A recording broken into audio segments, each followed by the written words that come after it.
Hello Rowan, welcome to electrical engineering skills. आज के session में हम लोग गाइस डीवीसी जेई, उसी का मतलब होता है दामोदर वैली कॉर्पोरेशन लिमिटेड द्वारा जो जूनियर इंजीनियर इलेक्ट्रिकल के लिए वैकेंसीज आउट हो चुकी है, उसके लिए हम लोग complete technical as well as non technical syllabus का एनालिसिस करने वाले हैं। कौन से इंपॉर्टेंट पॉइंट पढ़ने होंगे आपको, सो दैट आप इस एग्जामिनेशन को क्लियर कर सकते हो, ये भी हम लोग डिस्कस करेंगे। और साथ ही साथ आपके मोस्टली आस्क जो क्वेश्चन होते हैं, जैसे कि क्या BTech student, pursuing students applicable है, एलिजिबल है या नहीं, इन सारे क्वेश्चन का भी मैं आपको आंसर करने वाला हूँ एक छोटे से आज के सेशन के अंदर। साथ ही साथ उसके पहले आपको मैं बताना चाहता हूँ, अगर सेशन शुरू कर रहे हो तो अगर आपने डीवीसी जेई का फुल नोटिफिकेशन नहीं देखा होगा तो उसका जो लिंक है आपको डिस्क्रिप्शन बॉक्स में प्रोवाइड कर देता हूँ। ये वीडियो मैंने ऑलरेडी चैनल पे अपलोड कर दिया है, इसको भी आप जाके देख सकते हो। ये शॉर्ट नोटिफिकेशन मैंने डाली थी, लेकिन आज हम लोग कंप्लीट टेक्निकल का and non technical syllabus analysis करेंगे। साथ ही साथ बीटेक एलिजिबिलिटी के बारे में भी डिस्कस करने वाले हैं। But before starting this session, अगर आप फर्स्ट टाइम विजिट कर रहे हो चैनल को, तो चैनल को सब्सक्राइब कीजिएगा और नोटिफिकेशन बेल को क्लिक करके ऑल पे क्लिक कीजिएगा। आपको पता है अभी एग्जामिनेशन का सीजन शुरू हो चुका है और काफ़ी सारे एग्जामिनेशन ऑनगोइंग है, अपकमिंग एग्जामिनेशन है। उसके लिए नोटिफाई रहने के लिए आप नोटिफिकेशन बेल को ऑल पे क्लिक कीजिएगा, सो दैट आप कोई भी नोटिफिकेशन मिस ना कर सको। जो भी एग्जामिनेशन अपडेट्स रहती है मैं आपको टाइम टू टाइम प्रोवाइड करते रहता हूँ। देखिए गाइस, सबसे पहले अगर हम लोग क्वेश्चन की बात करते हैं क्या बीटेक स्टूडेंट्स अलाउड है या नहीं, मैं आपको 3 पॉइंट मेजर पॉइंट आपको बताता हूँ। सबसे पॉइंट जो की पॉइंट्स मेंशन किए गए, ये नोटिफिकेशन में मेंशन किया गया, the candidates who have taken lateral entry to the second year of the 3-year course of a diploma engineering can also apply. इसका मतलब क्या, आईटीआई के बाद, देखिएगा इस कंडीशन में बताता हूँ, आईटीआई के बाद जो डायरेक्ट सेकंड ईयर डिप्लोमा में एडमिशन लेते हैं वो स्टूडेंट्स एलिजिबल है। ठीक है, इसका मतलब ये नहीं कि आपको पूरा 3 साल का डिप्लोमा लगेगा, नहीं। अगर आप आईटीआई करने के बाद आपने डिप्लोमा किया है, डायरेक्ट सेकंड ईयर में एडमिशन किया और 2 सालों में अपने आपका डिप्लोमा कंप्लीट किया, वो भी स्टूडेंट्स एलिजिबल है। ये इसका पहला पॉइंट क्लियर हो चुका है। ठीक है, यहाँ तक आपको क्लियर है। उसके बाद equivalent diploma certificate holder is not eligible. जो डिप्लोमा इन इलेक्ट्रिकल इंजीनियरिंग है उसके इक्विवेलेंट अगर कोई सर्टिफिकेशन किया तो वो एलिजिबल नहीं है, क्लियरली उन्होंने बोल के रखा है। ठीक है, next important point, higher technical qualification such as BTech, ME, MTech etcetera with और without diploma is not allowed. अब देखिए, विथ और विदाउट डिप्लोमा, इसमें ही काफ़ी सारे स्टूडेंट्स को कन्फ्यूजन होता है कि क्या होगा नहीं होगा। मैं आपको बताता हूँ, कंडीशन बताता हूँ। अगर आपने सिर्फ देखिए, पहले से मैं आपको कंडीशन लिख के रखता हूँ सो दैट आप इसको क्लियरली समझ सको। अगर आपने आईटीआई प्लस डिप्लोमा किया है, चाहे वो डायरेक्ट सेकंड ईयर एंट्री हो या फिर फर्स्ट ईयर से हो, ठीक है, अब डेफिनेट सी बात है, जाहिर सी बात है कि आईटीआई के बाद डायरेक्टली डायरेक्ट सेकंड ईयर में एडमिशन लेते स्टूडेंट्स। ठीक है, अगर इवन इनफैक्ट आपने फर्स्ट ईयर से एडमिशन किया तो भी आप एलिजिबल हो। अगर आपने सिर्फ डिप्लोमा किया है तो आप डायरेक्टली एलिजिबल हो, वो तो क्लियरली मेंशन किया गया।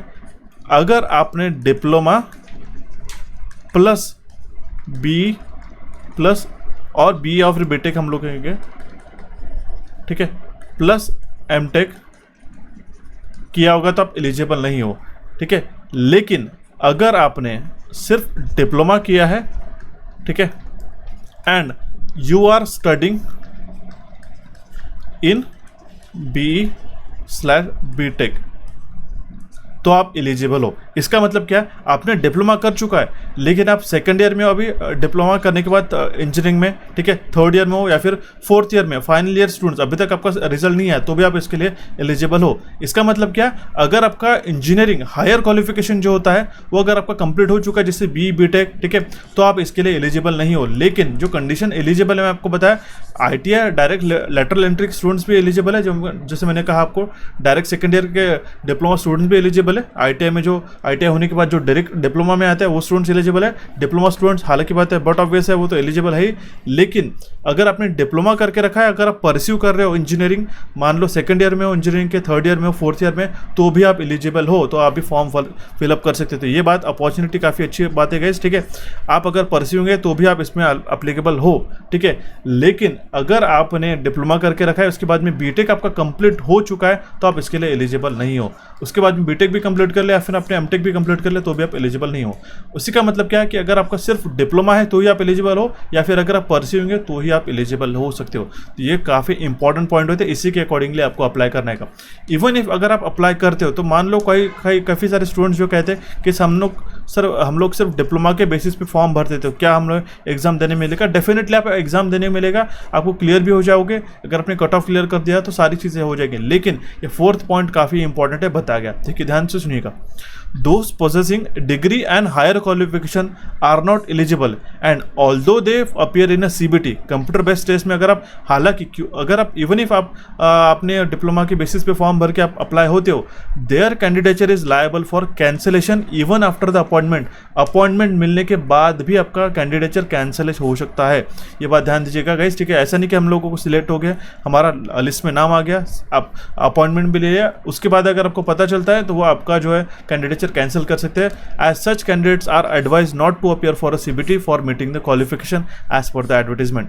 इसी का मतलब उन्होंने डायरेक्टली एडवाइस कर दिया, ठीक है, एडवाइस कर दिया कि आप ऐसे अप्लाई मत कीजिएगा सिर्फ डिप्लोमा के बेसिस पे। ये बातें आपको क्लियरली पता होनी चाहिए, ठीक है। तो क्लियर हो चुका BE-BTech का जो आपका क्वेश्चन था गाइस, जो काफ़ी सारे स्टूडेंट्स मुझे पर्सनली भी पूछ रहे थे, तो ये बात आपको ध्यान में रखना रहेगा, ठीक है। अगर और आपको डिटेल जानना होगा तो इस नोटिफिकेशन के बारे में, इस नोटिफिकेशन को जाके आप देख सकते हो, ठीक है। क्लियर हो चुका। अभी हम लोग बढ़ते हैं इसके सिलेबस और एग्जामिनेशन पैटर्न की ओर। एग्जामिनेशन पैटर्न काफ़ी सिंपल है गाइस, कंप्यूटर बेस्ड टेस्ट आपके होने वाले CBT, ठीक है। इसमें क्या है, 2 सेक्शन है। सबसे पहली बात होती है जनरल एप्टीट्यूड टेस्ट और टेक्निकल नॉलेज टेस्ट। 90% स्टूडेंट्स के बारे में मैंने एक नोटिस किया कि जो भी टेक्निकल की स्टूडेंट्स रहते हैं, ठीक है, जो टेक्निकल इंजीनियरिंग या फिर इलेक्ट्रिकल इंजीनियरिंग या फिर कोई भी टेक्निकल एग्जाम्स को क्लियर करना चाहते हैं, तो ये सबसे पहला पॉइंट जो है वो काफ़ी टेकन फॉर ग्रांटेड कंसिडर करते हैं जनरल एप्टीट्यूड टेस्ट, जिसमें आप सोच सकते हो 30 मार्क्स है गाइस, 30 क्वेश्चन, ठीक है। चाह के भी अगर आपने जितने भी टेक्निकल के क्वेश्चन अटेम्प्ट करिए, लेकिन सिलेक्शन जो बनता है वो आपका बनता है जनरल एप्टीट्यूड टेस्ट के ऊपर, तो आपको ये इसको अच्छी तरीके से प्रिपेयर करना रहेगा। इसके 30 क्वेश्चन रहेगा, 30 मार्क्स के लिए हर एक क्वेश्चन को एक सिंगल मार्क रहने वाला है, और इसका टोटल जो कंपोजिट टाइम में रहेगा, जैसे टेक्निकल नॉलेज टेस्ट में आपके 70 क्वेश्चन आएंगे, जिसमें इलेक्ट्रिकल आपका पूछा जाएगा, उसमें 70 मार्क्स रहेंगे, टोटल 2 आवर्स का टाइमिंग रहेगा, टोटल 100 क्वेश्चन 100 मार्क रहने वाले हैं, ठीक है। ये इसका एग्जामिनेशन पार्ट हो चुका।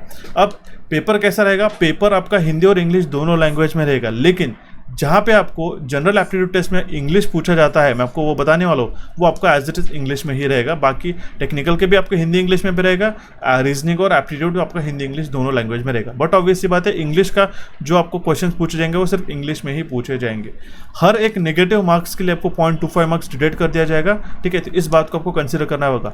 अगर आपने एक क्वेश्चन गलत कर दिया तो दैट मीन्स 0.25 मार्क्स आपको डिडक्ट कर दिए जाएंगे जितने भी आपने गेन किए। क्लियर है। 4 ऑप्शन का बेस्ड आपका एग्जामिनेशन रहने वाला है, MCQ बेस्ड एग्जामिनेशन रहेगी, ठीक है।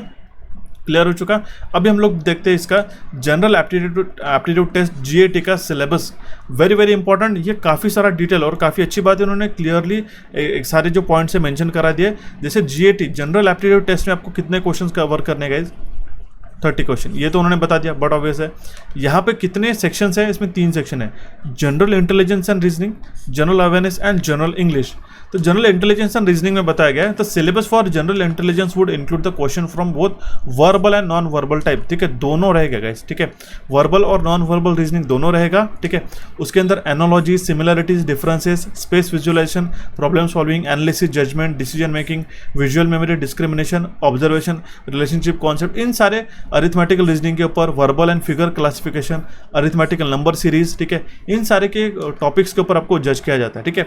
इसके अंदर क्या है, आपका एनालिटिकल रीजनिंग रहता है, जिसके अंदर वर्बल और नॉन वर्बल दोनों भी टाइप्स के क्वेश्चंस रहेंगे, ठीक है। जैसे सिम्बॉल्स एंड रिलेशनशिप हो गया, ठीक है, जो SSC TCS बेस्ड क्वेश्चन बनते हैं, ये आपके सारे जनरल इंटेलिजेंस और रीजनिंग के अंदर कवर अप हो गए, ठीक है। ये चुका पहला सेक्शन। दूसरा है हमारे पास में जनरल अवेयरनेस का। अब जनरल अवेयरनेस में अगर हम बात करते हैं तो काफ़ी सारी चीज़ें आती है, इंक्लूड होती है, ठीक है। लेकिन यहाँ पे उन्होंने मेंशन किया है, question will be aimed at testing the candidates general awareness of the environment and around him and its application to the society. मतलब क्या है कि जो हम लोग नॉट नेसेसरीली आप बहुत डेप्थ में जाके UPSC लेवल तक के क्वेश्चन आएगा, ऐसा बिल्कुल नहीं रहता। जो आपके general day to day life में जनरल अवेयरनेस से जुड़े, एनवायरमेंट से जुड़े, जो फिजिकल एनवायरमेंट से जुड़े जो भी क्वेश्चन है वो आपको पूछे जाएंगे, जिसके अंदर जो टॉपिक मेंशन किया गया है उसके अंदर हमारे पास है India. The test will also include the question relating to the India, its neighbouring countries, ठीक है। जैसे कंट्री का PM प्रेसिडेंट हो गया जो अपॉइंट होता है, या फिर उसका करेंसी हो गया, कॉन्टिनेंट्स हो गया, उसमें भी टॉपिक्स आते हैं, history, cultural, geography, economic science, ठीक है। यहाँ पे science SCI CNC economics science है, जनरल पॉलिटी, साइंटिफिक रिसर्च, इसके ऊपर आपको क्वेश्चन पूछे जाएंगे। ठीक है, तो सब फर्दर एकदम डिटेल में स्टडी लें, लेकिन ये इसमें जो इंपॉर्टेंट पॉइंट्स है इन सारे पॉइंट्स को हमें कवर करना रहेगा। देन आती है लास्ट बार हमारी इंग्लिश की, वेरी वेरी इंपॉर्टेंट गाइस, चाहे जितना आप इजी समझ लो इंग्लिश को, अगर इसके 10 क्वेश्चन भी आते हैं तो काफ़ी अच्छा आपको बूस्टअप मिल जाता है। इसके अंदर इंग्लिश ग्रामर रहेगा आपका, narration, voice based sentence patterns, transformation of sentences, determiners, preposition, tenses, prefix, suffix, parts of speech हो गया। इसमें noun, pronoun, article, proverb, punctuation आता है, प्रीपोजिशन आता है, modals, phrases, idioms and vocabulary, ये सारी चीज़ें आती है हमारे इंग्लिश के अंदर। तो ये हमारे 30 क्वेश्चन के लिए आने वाला है। ठीक है, ये हो चुका आपका जनरल एप्टीट्यूड टेस्ट का कंप्लीट सिलेबस। क्लियर है? ओके, तो ये जो सारे टॉपिक्स आपको अच्छी तरीके से प्रिपेयर करने रहेंगे। अगर आप चाहते हो कि एक कंप्लीट सेक्शन के अंदर, एक कंप्लीट कोर्स के अंदर अगर आपको इसको प्रिपेयर करना है, तो आप हमारे कैपिट्यूड्स के एप्लीकेशन को डाउनलोड करके डीवीसी जेई का जीएटी जनरल एप्टीट्यूड टेस्ट का जो कंप्लीट 40+ आवर्स का complete non technical video course है, इसको आप ज्वाइन कर सकते हो। इसके आप यहाँ पे फीचर्स भी देख सकते हो। अगर कुछ क्वेरीज आते हो तो इस नंबर पे आप व्हाट्सएप कर सकते हो। सारे फीचर्स इंपॉर्टेंट है और तीनों भी सब्जेक्ट्स एक ही कोर्स के अंदर हमने काफ़ी अफोर्डेबल प्राइस के अंदर इसको इंक्लूड करके रखा है। इसके लिए आप कैपिट्यूड्स के एप्लीकेशन को डाउनलोड करके इसको पेड कोर्स में जाके ज्वाइन कर सकते हो। काफ़ी इंपॉर्टेंट कोर्स है, सारे रिकॉर्डेड सेशन अवेलेबल है, इसको अच्छी तरीके से वॉच कर सकते हो। अभी हम लोग मूव ऑन करते हैं हमारे टेक्निकल नॉलेज टेस्ट के सिलेबस की ओर। देखिएगा, टेक्निकल नॉलेज टेस्ट के अंदर आता है हमारे बस में जनरल इंजीनियरिंग से कॉन्सेप्ट। ठीक है, मतलब बेसिक इलेक्ट्रिकल इंजीनियरिंग के कॉन्सेप्ट, जिसके अंदर आता है कॉन्सेप्ट ऑफ पोटेंशियल डिफरेंस, मतलब वोल्टेज हो गया, current, resistance, Ohm's law, insulation resistance, Kirchhoff's law, KVL, KCL देना था हमारे पास में। एसी फंडामेंटल, इसके अंदर हमारे पास में RMS, peak average value, peak factor, form factor, phase difference, lagging, leading and phasor representation, ये सारा आता है एसी फंडामेंटल्स के अंदर। AC circuits of pure resistance, inductance, RC, RLC and RLC circuit जो है, आरसी सर्किट जो होते हैं। ठीक है, जिसमें हमारे पास में पैरेलल एंड सीरीज रेजोनेंस का भी कॉन्सेप्ट आता है, वो हमारा एसी सर्किट्स में हमें पढ़ना रहता है। Very very important. Active and reactive power, क्योंकि हमने एसी सर्किट पढ़ लिया, तो अब क्योंकि हमारे पास में कैपेसिटेंस एंड इंडक्टेंस इसके अंदर इंक्लूड होते हैं, तो हमारे पास में एक्टिव एंड रिएक्टिव पावर का कॉन्सेप्ट हमें पढ़ना रहता है। देन आता है हमारे पास में पॉलीफेज एसी सर्किट, जिसमें 3 phase supply and phase sequence के जुड़े हुए बैलेंस एंड अनबैलेंस लोड से जुड़े हुए न्यूमेरिकल्स भी आपको आ सकते हैं एंड थ्योरी बेस्ड क्वेश्चन भी आपको आ सकते हैं। ठीक है, तो ये था हमारे पास फर्स्ट टॉपिक में जो क्वेश्चंस पूछे जाने वाले, ये डिटेल सिलेबस। देन था हमारे पास में electrical machines under power house, उसके अंदर उन्होंने जनरेटर बताया। देखिए, जनरेटर के बेसिक प्रिंसिपल एंड फिलोसफी, इसके अंदर हमारे पास में डीसी जनरेटर भी हो सकता है, या फिर इंडक्शन जनरेटर भी हो सकता है, फिर सिंक्रोनस जनरेटर भी हो सकता है। तो तीनों पढ़ना रहेगा हमें नहीं पता कि कहाँ से एग्जैक्ट क्वेश्चन वो पिकअप करेंगे, लेकिन ये जनरेटर उन्होंने बेसिक से पूछा गया। मोटर बचाई गई, इसमें तीनों मोटर्स कवर अप होती है। Then basic electrical protection of generators and motor, इसके डायरेक्टली बाद उन्होंने जनरेटर एंड मोटर का प्रोटेक्शन के बारे में डिस्कस किया गया। ठीक है, तो वो भी आपको पढ़ना रहेगा, वो भी हम लोग कवर करेंगे। देन आता है उसका testing of generator and motor, इसके टेस्टिंग एंड जनरेटर के मोटर के ऊपर डेफिनेट से क्वेश्चन आपको 1 से 2 क्वेश्चन, हालांकि 3 क्वेश्चन तक भी पूछे जा सकते हैं। Very very important.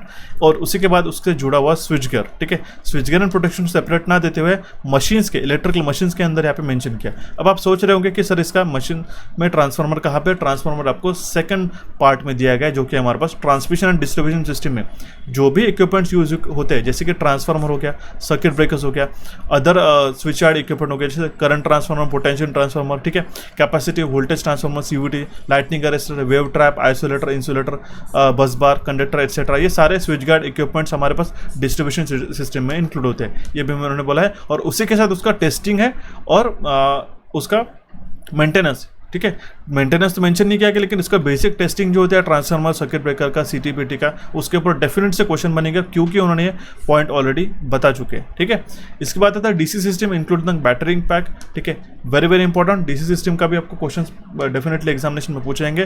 देन आता है हमारे पास में electrical protection philosophy to transmission line and equipment such as transformer. Transformer का जो प्रोटेक्शन होता है या फिर बेसिक प्रोटेक्शन है, वो भी आपको इसमें से पूछे जाएंगे। एंड लास्ट हमारा जो टॉपिक बताया कि सिर्फ 4 ही टॉपिक आपको पढ़ने हैं, वो होता है हमारे मीटरिंग सिस्टम, जिसमें एनर्जी मीटर के बारे में बताया गया, सिंगल और 3 फेज एनर्जी मीटर और एबीटी मीटर। ठीक है, ये मीटरिंग सिस्टम में आपको ये टॉपिक्स पढ़ने रहेंगे। ठीक है, तो इतना ही आपको सिलेबस होता है गाइस इस एग्जामिनेशन को क्लियर करते हुए। इससे आपको बेनिफिट क्या होगा कि 70 क्वेश्चन में कम टॉपिक्स के अंदर काफी डिटेल में अगर आप पढ़ लेते हो गाइस, ठीक है, चारों टॉपिक्स को, तो अच्छी तरीके से स्कोर कर पाओगे। लेकिन कुछ जो टॉपिक्स है टेस्टिंग के वगैरह, वो आपको पढ़ने रहेंगे। ठीक है, जो आपको काफी इंपॉर्टेंट होते हैं। एंड अगर आप चाहते हो कि इसको कंप्लीटली एक ही कोर्स के अंदर प्रिपेयर करना, तो हम हमारे टेक्निकल टेक्निकल नॉलेज टेस्ट, ठीक है, कंप्लीट टेक्निकल वीडियो कोर्स को आप ज्वाइन कर सकते हो गाइस। ये इलेक्ट्रिकल इंजीनियरिंग एमसीक्यूज के एप्लीकेशन के ऊपर अवेलेबल है। इसकी खास बात यह है कि इसके लिए मैंने डेडिकेटेड व्हाट्सएप ग्रुप बनाया है डीवीसी जेई के लिए। जितने भी स्टूडेंट्स इस कोर्स को एनरोल करते हैं या फिर नॉन टेक्निकल कोर्स को एनरोल करते हैं, उनके लिए मैं स्पेशल व्हाट्सएप मेंटरशिप प्रोवाइड करता हूँ, उनको गाइडेंस प्रोवाइड करता हूँ टिल योर एग्जामिनेशन। तो इसको डेफिनेटली ज्वाइन करना होगा। सारे 3D पावर प्लांट के सेशन भी हमने इसमें एक्सप्लेन किया है, थ्योरी एमसीक्यूज कवर अप हो गया और कॉन्सेप्ट भी कवर अप हो गया, स्पेशल टेबल्स एंड चार्ट, इन सारे टॉपिक्स को क्लियर करने के लिए आपको इसमें से इस कोर्स में देखने को मिलेंगे, ठीक है। तो ये था गाइस कंप्लीट हमारा सिलेबस एंड एग्जामिनेशन पैटर्न इसका, जो हमने जनरल एप्टीट्यूड टेस्ट को कहा है, ठीक है। इसके लिए भी मैंने आपको कोर्स रिकमेंड किया, वो हमारे कैपेट्यूड्स के एप्लीकेशन पे रहेगा, ठीक है। और हमारा जो टेक्निकल का कोर्स है वो भी हमारा इलेक्ट्रिकल इंजीनियरिंग एमसीक्यूज के एप्लीकेशन के ऊपर आपको देखने को मिलेगा, ठीक है। इसके बावजूद भी अगर आपको कोई क्वेरीज आती है तो प्लीज़ मुझे कमेंट बॉक्स में कमेंट कीजिएगा। इस अपडेट को आपके दोस्तों के साथ शेयर करना होगा। हमारे चैनल कैपेट्यूड्स और इलेक्ट्रिकल इंजीनियरिंग एमसीक्यूज को यहाँ पे आप डायरेक्टली क्लिक करके सब्सक्राइब कर सकते हो। कैपेट्यूड्स एंड इलेक्ट्रिकल इंजीनियरिंग एमसीक्यूज के टेलीग्राम चैनल को यहाँ पे जो ज्वाइन करना होगा, सो दैट इंपॉर्टेंट अपडेट आपको टाइम टू टाइम वहाँ पे मिलता रहे। और रिसेंट सेशन को देखने के लिए यहाँ पे आप क्लिक करके इसको देख सकते हो। So thank you for watching this session guys, have a nice day.